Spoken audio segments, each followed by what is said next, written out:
Өмнө нь бид нар хүчний моментийг тооцоолох хэлсэн байгаа тийм үү.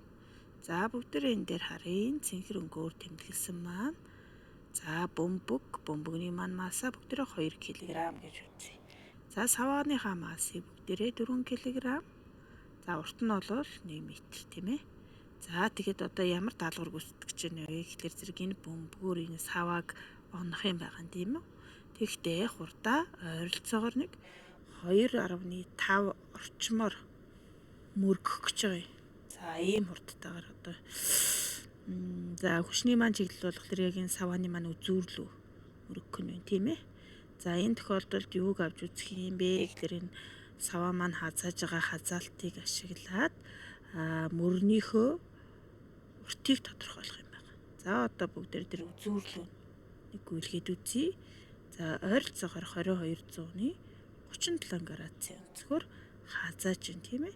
За тэгэхээр хүчний маань мөр хэд гарах нь вэ гэдгийг та нар минь тооцоолж олох нэ. За одоо бүгдээрээ төвд нь савааныхаа төвд ойролцоогоор нэг одоо голд нь гэсэн үг шүү дээ. Ойролцоогоор нөгөө нэг 2.5 метр секунд хурдаар одоо мөргөнө.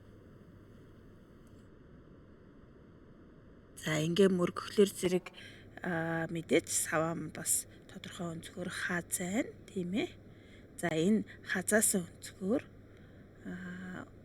за савааны урт хоёроо ашиглаж хагаад хүчнийхээ мөрийг бүгдээрээ тодорхойлох юм байгаа шүү. За одоо гүйлгээд харъя. За одоо бол 1155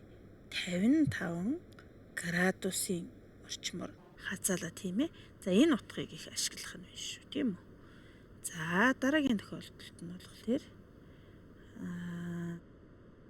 нэг хурдаа 2.1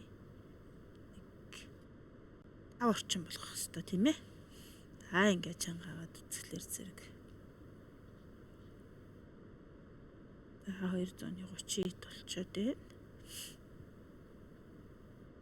За ихц биш жоохон дээрээс маягтай өнгөрүүлж үздэг юм уу 2.5 45 62 м секунд орчим бол харагдчихээн тийм үү. За одоо тэгээд бүгдээрээ гүйлгээд тэгээд хараад дасгал даалгавраа хийх юм байгаа шүү. За манайхан мөрнийхөө уртыг бас тооцоолж болох нь тийм ээ.